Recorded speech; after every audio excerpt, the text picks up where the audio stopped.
દી ઉઠ્યો છે, અમને ક્યાંક ક્યાંક વાત કરવામાં શરમ આવે. દી વાળે એનું નામ દીકરો કહેવાય. બાપુ દીકરા 3-4 પ્રકારના હોય, દીકરો, પુત્ર, ગગો અને છોકરો. દી વાળે એનું નામ દીકરો કહેવાય. બાપની 100 વીઘા જમીન ને 500 વીઘા કરે ને એનું નામ દીકરો કહેવાય. ગામમાં કંઈક આવું કંઈક આયોજન હોય ને એમાં બાપુ વધીને જે આપે ને એને દીકરો કહેવાય. પૂનામના નરકમાંથી પિતૃતર્પણ કરી શ્રાદ્ધ કરી મા બાપનું તારણ કરે એનું નામ પુત્ર કહેવાય. ગામમાં કંઈક ખરડો થતો હોય કે આમાં હું લખાવો છું, ઉભા હું મારી બાન પૂછતો હોય એનું નામ ગગો કહેવાય. અને સડી પહેરીને હુતળી બાંધીને દારૂની કોથળીઓ તોડીને બૂંધા પીડ્યા હોય એ છોકરો કહેવાય. કિયા ખાનામાં નામ છે, જોઈ જોજો. હવે હરિશ્ચંદ્ર રાજાએ બાપુ કોકનો દીકરો છે, સગાળ શાન જલારામ ને બાપુ આય કોકના દીકરા, કેવડી કેવડી કમાણી. એ મા બાપે બાપુ કેવા સંસ્કારનું સિંચન કર્યું છે. હું તો આ બહેનોને ખાસ કહું કે ઉદરમાં સંતાનનો વિકાસ થતો હોય ને અને જન્મ થયા પહેલા રામાયણ ને ગીતાના 5-5 પાના વાંચજો. જો આપને ટેકો દેવું સંતાન ન થાય તો આપણે ભજન ગાવાનું બંધ કરી દઈએ. ભલા આપણા શાસ્ત્રોની શું તાકાત છે, આપણા સંતોની શું તાકાત છે. કાયા જેની કુપડી પડશે જેના પ્રાણ, સંતને સુરા નિપજાવતી હોરઠ રતનની ખાણ છે. 10 કિલોમીટર હાલો અને એક સાધુ બાપુ હરિહર હરિહરની હાકલો કરે, ધર્મના વાવટા ફરકે. આ તમને મને ખબર છે કે આ શું છે. આપણે તો લગ્નમાં કંકોત્રી લખીને બોલાવ્યો હોય તોય થોડી હળીએ સડી જાય. ખૂટી રહી છે, ખૂટી રહી છે, ખૂટી જ રહે ને. તમે જેટલા એનું ખૂટાડ્યું છે ન ખૂટી રહે. કારણ કે લગ્નમાં છે ને, લગ્ન કંકોત્રી હોય ને, કંકોત્રી આજે એમાં લખેલું હોય. તમે જોજો કંકોત્રીમાં છેલ્લી લીટીમાં એવું લખેલું હોય કે ફલાણા ભાઈ દીકરો ને ફલાણા ભાઈ દીકરીને આ તારીખના લગ્ન છે ને તમે નવ દંપતીને આશીર્વાદ આપવા માટે સહકુટુંબ પધારજો, એવું છેલ્લી લીટીમાં લખેલું હોય. તો કોઈ આશીર્વાદ આપ્યા આમાં હું શું વાત કરો? લગ્નમાં જાય ખરા પણ એ કે પંઠોચીન પા એમ જ કરતા હોય, ખાવાનું જ ગોતતા હોય. બોલો આશીર્વાદ ની કોઈને ખબર જ નથી ચીનપા આશીર્વાદ દેવાના. આ આપણી બાપુ પરંપરા હતી, આપણી સંસ્કૃતિ હતી. આપણા ગરડાની આ વાંગોઠા સાપ હતા ને તેથી આ બાપુ બધું ગોઠવેલું હતું. પણ આપણને હવે ગમતું જ નથી. પરંપરાને આપણે જયારે લુપ્ત કરી દઈએ ને ત્યારે જ આપણે દુઃખી થાય. આટલા દવાખાના નહોતા ને આટલી બીમારી નહોતી. આ ભણતર વધ્યું પછી રોગ વધ્યા. ભણતર ખોટું છે એવી મારી વાત નથી. અત્યારે બધા આ વિજ્ઞાન એમ કે ફ્રીજનું પીવો, બાટલાનું પાણી પીવો, પૂંછડાનું પીવો, ઢોકળાનું પીવો. આપણા ગરડામ બળદિયા પાણી પીવે તલાવડામાં, આઈન પર બળદિયા પીતા હોય, આઈન પર ડોહા પીતા હોય તોય કોઈ દી રોગ ન થયો. એટલે વિજ્ઞાન તેથી હતું જ નહીં. અત્યારે આ બધું વિજ્ઞાન લાવ્યા પછી જ આપણે રોગ લાવ્યા એવું નથી લાગતું. વિજ્ઞાનની જરૂર છે, હું એવું નથી કહેતો. આપણે કીધે આ લાઇટું છે એ વિજ્ઞાન છે, આના વગેરે હાલે નહીં. હવે અત્યારે આ બધું છે, આ ન હોય તો તમે અમને સાંભળવાય ન બેહો. એટલે તમારા હાટું થઈને બધું તૈયાર કર્યું.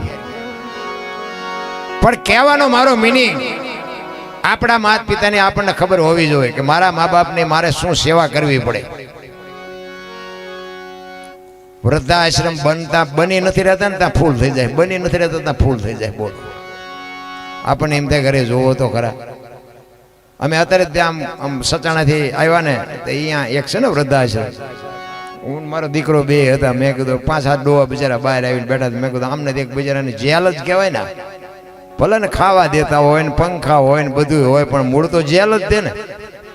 કાંઈ એને હકદકની વાત કરવી હોય કે એને કંઈક હૂંફ જોતી હોય કોને કહે? અરે દીકરા દીકરા દીકરા કરીને બાપુ આ દેહના કોથળા કરી નાખ્યા હોય. અને જો માન બાપ બાપુ કોઈને ન ગમતા હોય તો તમારી પ્રજા તમને રાખશે? એવા બુદ્ધિના ગાળિયા થયા છે અત્યારે. ભણતર બાપુ ભણતરની જરૂર છે પણ બાપુ નકરું ભણતર નહીં મેળ પડે. ભેગું ગણતર નહીં હોય ને તો પૂરું થઈ જાય. બાકી કર્મની ગતિની કોઈને ખબર નથી ને કરમ બાપુ તમારા ને મારા એ ભોગવવા પડશે, ભોગવવા પડશે ને ભોગવવા પડશે. હું તમને એક જ વાત કરું કે ભીષ્મ પિતા મહાભારતનું એક મોટામાં મોટું પાત્ર જેને કહેવાય. અખિલ બ્રહ્માંડના માલિક કૃષ્ણ પરમાત્માની પ્રતિજ્ઞા જે તોડાવે એવો સમર્થ ને સિદ્ધ પુરુષ, એને છેલ્લે બાણની પથારીમાં હોવું પડ્યું. બોલો એનું શું કરમ છે? અખિલ બ્રહ્માંડના માલિક એ કૌરવના પક્ષમાં હતા ભીષ્મ પિતા, અને પાંડવના પક્ષમાં કૃષ્ણ પરમાત્મા હતા. એટલે હામાં રથ આવ્યા ને, એટલે ભીષ્મ પિતાએ કૃષ્ણ પરમાત્માને કીધું કે તમે જે પક્ષમાં હોય ને પક્ષ કોઈ દી હારે નહીં, પણ હવે દુર્યોધનનું અનાજ ખાધું છે એટલે મારે સેનાપતિ બન્યા વગર છૂટકો નથી. ત્યારે કૃષ્ણ પરમાત્મા કહે છે કે દાદા મારે કાંઈ હથિયાર બથિયાર ઉપાડવાના નથી, હું તો એક અર્જુનનો રથ હલાવનાર સારથી છું. આ તમારા ભયોનો મામલો છે, મારે કાંઈ આમાં લેવા દેવા કાંઈ છે નહીં. અને ભીષ્મ દાદા બાપુ મનમાં વિચાર કરે કે બીક તારી એકની જ લાગે છે, નકર આમાં કોની તાકાત છે કે મને કોઈ હરાવી શકે. ઈ કે તમે હથિયાર ન ઉપાડો એવું કોઈ દી બને નહીં. અને અખિલ બ્રહ્માંડના માલિક કૃષ્ણ પરમાત્માએ પ્રતિજ્ઞા કરી કે ગમે એવું યુદ્ધ જામ્યું હોય ને તો હું આ તમારી સામે જો પ્રતિજ્ઞા કરું છું, હું હથિયાર નહીં ઉપાડું.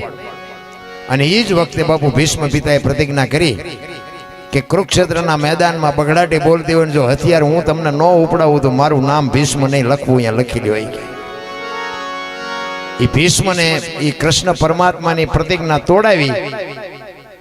કારણ કે કૃષ્ણ પરમાત્માએ અર્જુનને કીધું કે હવે બાણ માર દો, કે પણ આ કાકા ને દાદા ને બાપા ને આમાં કોને મારવા? ઈ કે ગાંડા આ બધા કોઈનું છે જ નહીં, તું અત્યારે એવી ગાંડા જેવી વાત કરીમાં. પણ અર્જુને હથિયાર ન ઉપાડે ને પછી કૃષ્ણને બાપુ એમ થયું કે હારું બહુ કરી કે હવે જો હું હથિયાર ઉપાડું તો મારી પ્રતિજ્ઞાનું શું, અને ન ઉપાડું તો મારા પક્ષનું શું. અને આમ સુદર્શન ચક્ર લઈ દઈને આમ ચડાવ્યું ને, તરત જ ભીષ્મએ મૂકી દીધા. કહેતો હતો ને કે હથિયાર નહીં ઉપાડું, ઉપડાવ્યા ને કે ભાઈ. એવો સમર્થ અને સિદ્ધ બાપુ પોતાના મૃત્યુને યમના દૂત લેવા માટે આવે.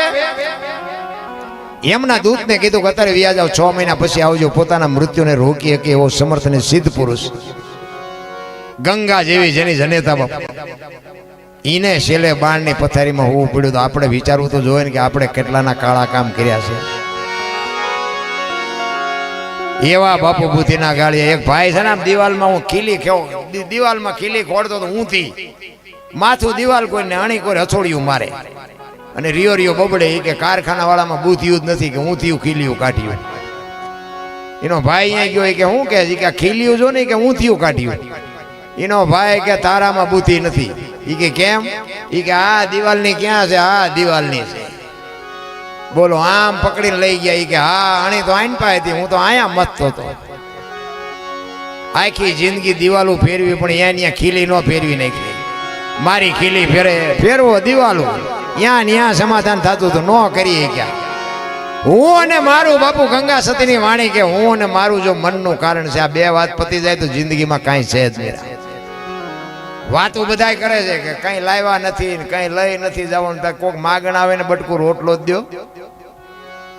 માગણ આવે તો ડેલીઓ આડી કરે, આગળ જાઓ આગળ ઠેઠુંથી તારા જેવા જ છે, ચા જાય લઈ. અને ખરેખર વ્યવસ્થા છે જ નહીં, લઈ જવાની વ્યવસ્થા જ નથી. જેમ આવ્યા ને એમ જ જવાનું. તો મને એમ થાય કે આ બથોડા છે ના છે એ નથી સમજાતું. ભલે અમને ઘણા કહે તમે શું કામ એટલા બધા પૈસા લ્યો છો, પણ અમે એમ કે પૈસા લઈ તો નથી હોવા દેતા, નો પૈસા લેવી તો મારી નાખ્યા. એટલે જરૂરી છે, મારું કહેવાનું એવું નથી, પણ કહેવાનો મારો મિનિંગ એ છે કે કાંઈક તો માલપાથી બાપુ આપણે વાપરવું જોઈએ ને. બાકી એ તો ત્રાજવું લઈને બેઠો છે, કોણ શું કરે છે ને બધી ખબર છે. એટલે મહાપુરુષોએ તમને મને શાન ખૂબ કરી છે. પણ દાસી જીવનની એક વાણીમાં દાસી જીવન કહે છે કે સાયાજીને કહેજો આટલી મારી વિનંતી. તમે જો ઈશ્વર પાસે બાપુ એની કેવી વેદના છે. દાસી જીવનને 18માં ગુરુ ભીમ મળ્યા ને પછી મેળ પડ્યો. અને આ બધું છે ને આ બાપુ ભજન છે ને ગુરુ વિના સમજાય જ નહીં. ગુરુ ગોતવા જ્યાં કે આ દુકાને મળે છે, ક્યાંય મોંઘા મળે છે, સારા મળતા છે. પણ ભજનના ભરોસે બાપુ હાલા જાઓ, વહેલો મોડો ગમે ત્યાં તમને આંગળી પકડનારો મળી જાય. પણ જેથી ભજન પાકે તેથી તમારું મેળ પડી જાય. એટલે દાસી જીવન કહે છે કે મારે તારી જરૂર છે બાપુ. ઈશ્વરને મેળવવા માટે બાપુ દાસી જીવનની જે વેદના છે, આ વાણી છે ને વાણી, એ બધું સંતોની વેદના છે. એટલે સંતો દાસી જીવન કહે છે, શું કહે છે?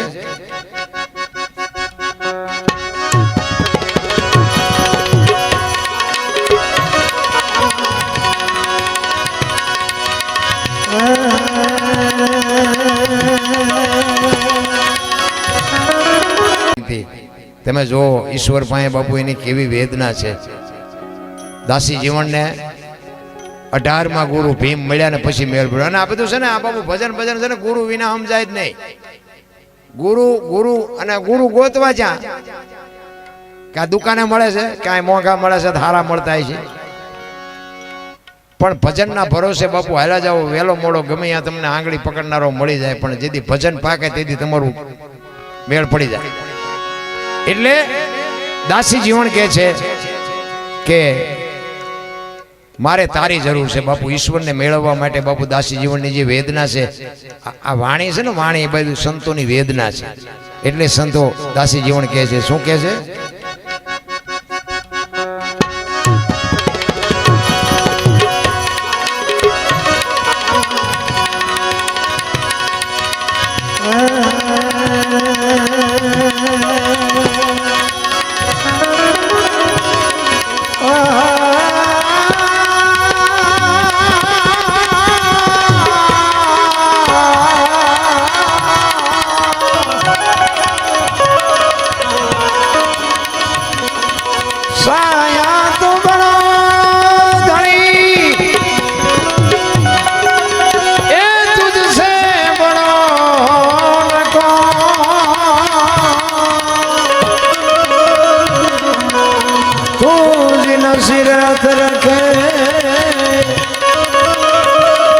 तो जग में बड़ो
કરજો રે